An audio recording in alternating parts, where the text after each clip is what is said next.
As we are following LCM method to solve time and work problems in the videos, if you all noted, I was writing the LCM very directly. This video is specially for making you to learn the trick to write the LCM very directly. Let us see the first question, that is LCM of 8 and 6.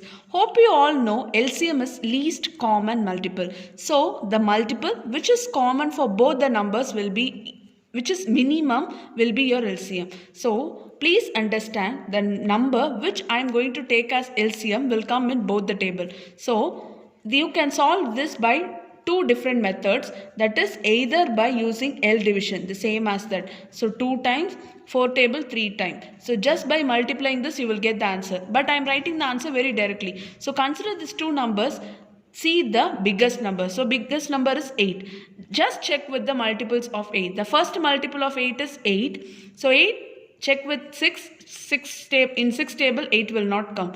We will move to the second multiple of 8, which will be 16. That also will not come in 6 table. Next we'll move to the next multiple 24.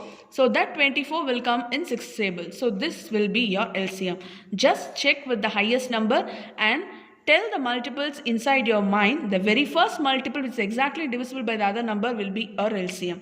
The same method I am going to write directly. The LCM of 12 and 15. So check with the multiple of 15. 15, 30, 45, 60. So 60 will come in 12 and 15 table. So your LCM will be 16. Same as that. So as we have three numbers, consider these two numbers 12 and 15. For 12 and 15, as we have found LCM of 12 and 15 is 60. That 60 will come in 10 table. So your LCM will be 60. So for this type of numbers, you should not say the multiple. You have to multiply these two directly. So your answer will be 42. This is how I was calculating. Just check with the higher numbers multiple. The very first multiple, it's exactly divisible by the other number, will be your LCM. Hope you understand. Thank you.